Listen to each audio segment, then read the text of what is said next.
Stealing the flows and all that. And them niggas not even,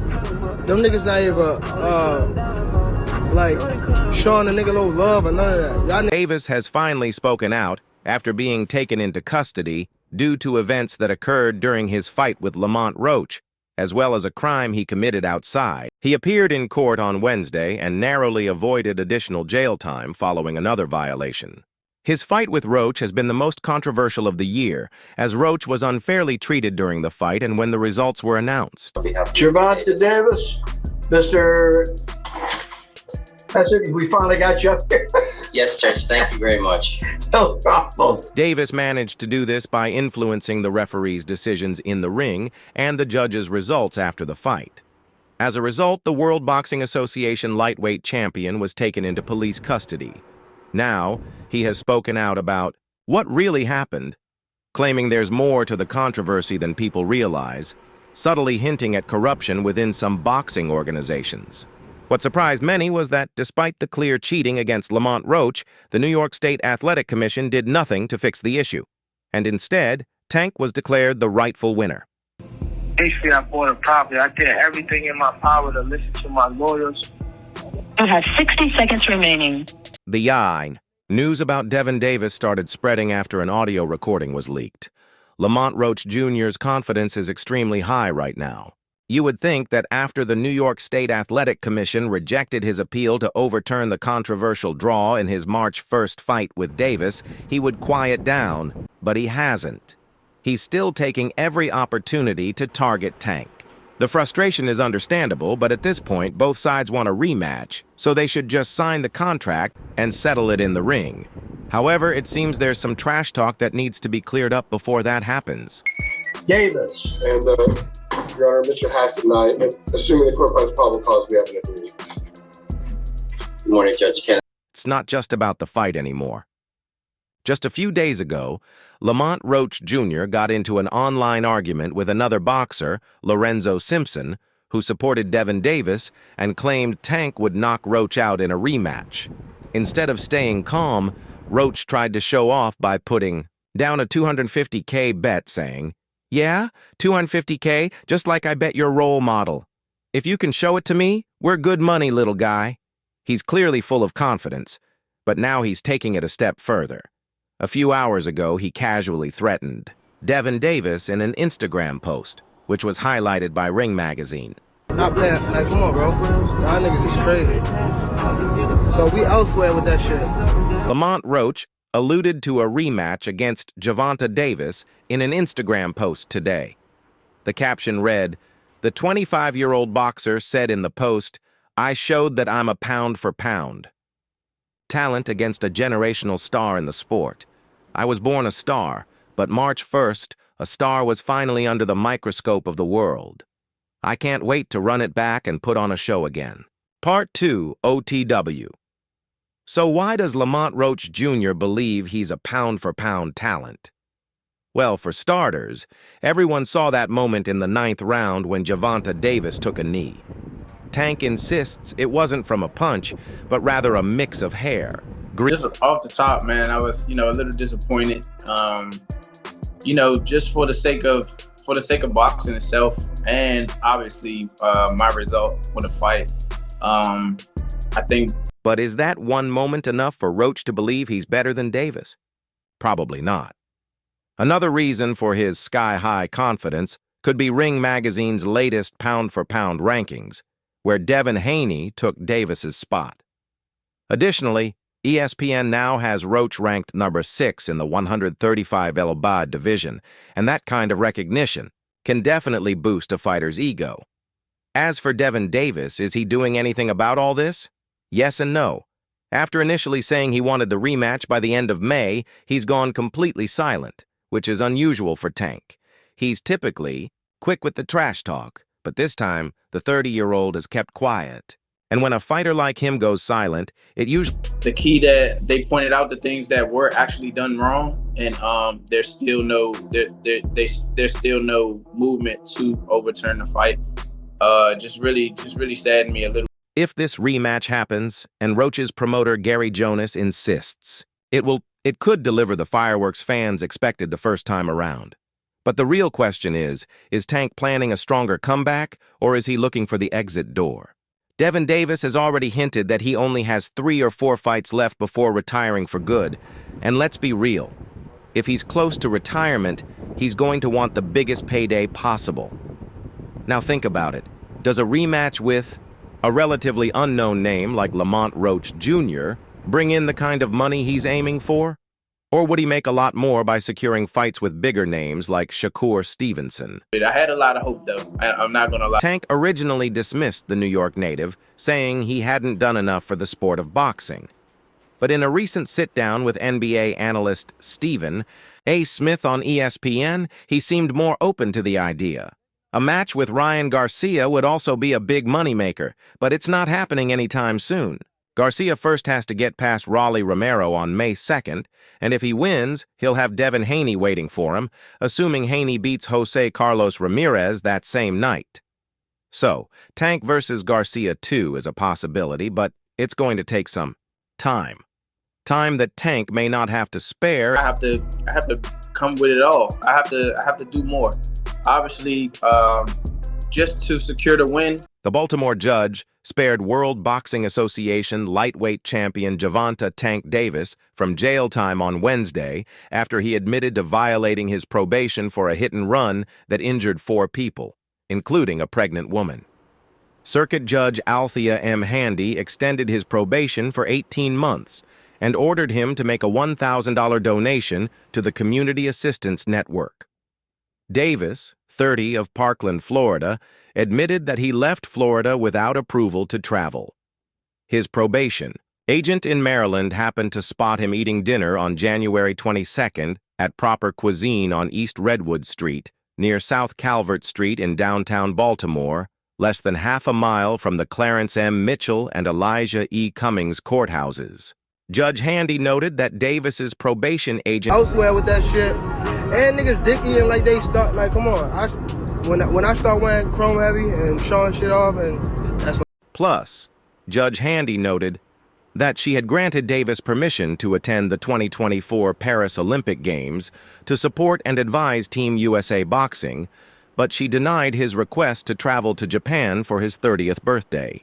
At the same time, she said she didn't think sentencing him to more jail time would accomplish much.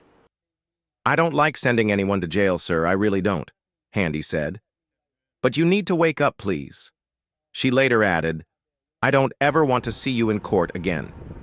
In 2020, Baltimore boxing champion Gervonta People, I listen to everybody to the T. She's mad that I bought a property, that's why. Baltimore boxing champion GervontaDavis pleaded guilty in a hit-and-run case, marking another chapter in his legal saga. The boxer, who grew up in West Baltimore and boasts a record of 30-1, recently retained his belt after fighting Lamont Roach to a majority draw. Davis pleaded guilty in 2023 at Baltimore Circuit Court to 4 traffic offenses related to the hit-and-run incident.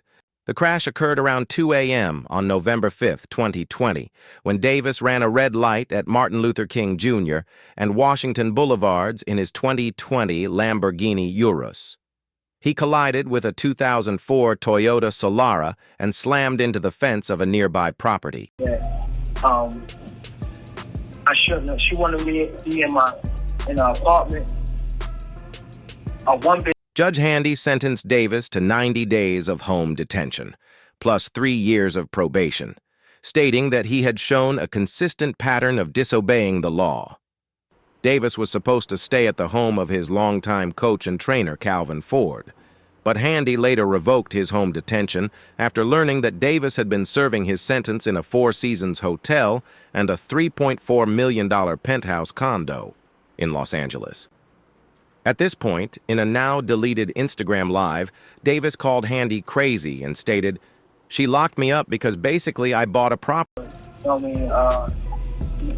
Take that. You know what I mean? She wanted me to stay in a one-bed apartment and have my kids and nothing come visit me and things like that. I just want to spread light. Davis spent more than 6 weeks in jail, and during Wednesday's hearing, both of his probation agents recommended jail time. Davis's probation agent in Maryland, Kia Yancey, mentioned, that she often has to contact members of his team or his attorney to get in touch with him. He's a grown man, Handy said, expressing her frustration.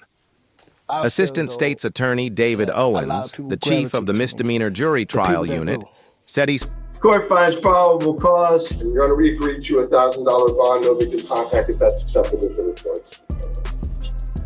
The Baltimore Banner thanks its sponsors Become One.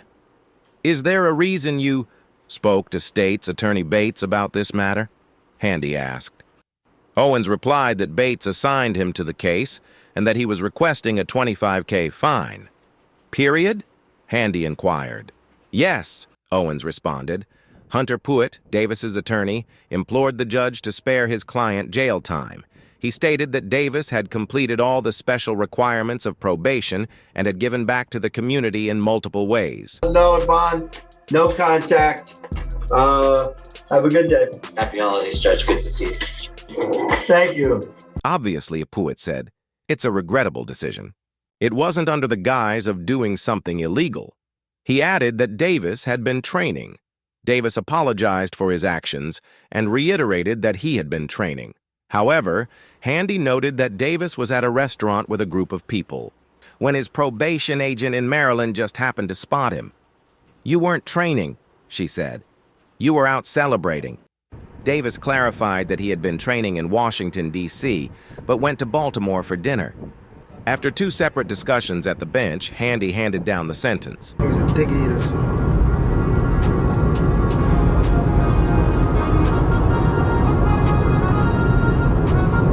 And I'm selling all my shit, too.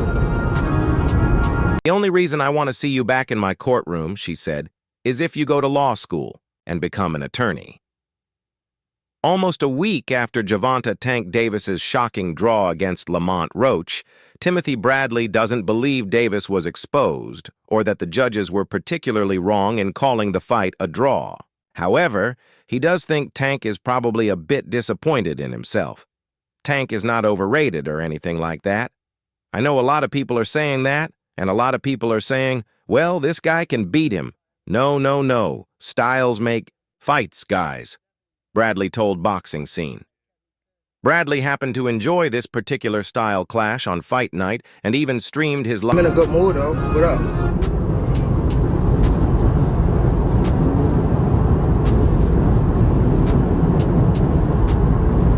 The copy can never be better than... When the action heated up in the late rounds, Bradley grew excited, even throwing caution to the wind by turning his camera to the action on his TV screen. Though aware of the potential for a copyright strike, Bradley wanted nothing more than to share the fight with the people watching his video, so he did. Eventually, YouTube did come for the video, and Bradley deleted it afterward. I think it was a shocker to everyone, Bradley said. If you put Roach's biggest win, the same guy Tank fought, Hector Luis Garcia, the triangle theory in boxing really doesn't work. But I'm just saying, it's like Tank knocked this guy out, the same guy Roach went life and death with, and he needed a knockdown to win the fight. And he was bullshit. Yeah, they made the rules up as, you know, of course, Tank the house fighter. They made the rules up. Bradley was especially impressed by Roach's ability to trade punches with Davis and take the return fire. It was crazy because Roach became the puncher. It was so interesting, he said. There wasn't a moment in the fight when I thought, oh, Roach is hurt badly. He was stung, but not hurt badly. There were spots in the fight when I thought, Tank is buzzed, and it was extremely noticeable. Davis enjoyed his best run of the fight in the 5th and 6th rounds, outlanding Roach 19-12 and 18-10 in power punches. I knew that Tank usually turns it up after 4, but he was getting all he could handle from Roach, Bradley explained. So it was like, are we going to see Tank explode right now and really put it on Roach? He tried, but You can't take a break like that. The only person that can do that is the referee. The referee can stop the action and say, hey, let me take you to the corner so they can wipe it out. You don't get timeouts like that in boxing, yo. Though he scored the fight for Roach on replay, Bradley recognized the several close rounds throughout the fight and was at peace with either a draw or a 115-113 score in Davis's favor. What people need to realize is that scoring live and scoring a fight on TV are two different things, he said. Those scorecards to me were top-notch. These judges are the best in the business. Every last one of these guys are the best in the business. Seriously. So it's not like we have rookie judges on the card. To have it 114 is respectable, and to have it go toward Tank is respectable in my opinion, although I thought Tank lost. While judges are often subject to the opinions of fans and the media, the reality is that the judges are highly trained in how to score a fight. As Bradley points out, scoring in person is different from scoring remotely. The subjectivity of the scoring criteria also allows for a wide range of justifiable scores. A 115-113 in favor of Davis, while not the period. I've already went back and I watched it. Tank lost. I watched it when I wasn't scoring it. Like, yeah, people was asking me who you think won that round. I was like, oh, very close. Bradley does adamantly feel that referee Steve Willis and the ringside review officials missed a blatant knockdown in the 9th round when Davis took a knee. Bradley, who knows the technique of taking a knee well from his own experience in the 2013 war with Russell and Provodnikov, pointed out that he endured a steady, brutal beating in that fight. Provodnikov hurt him badly in the final minute, and, after testing Bradley's chin throughout the fight, he dropped to a knee for a brief break to help drain the clock, fully aware that he would lose a point. Even concussed, Bradley remained clear-headed enough to beat the count and win a narrow decision. I took a knee voluntarily so that way I wouldn't get knocked out. And like, he really don't want to exchange with this dude. Exchange with this guy. You know, Roach was there. He was set. And as you know, Roach, he got a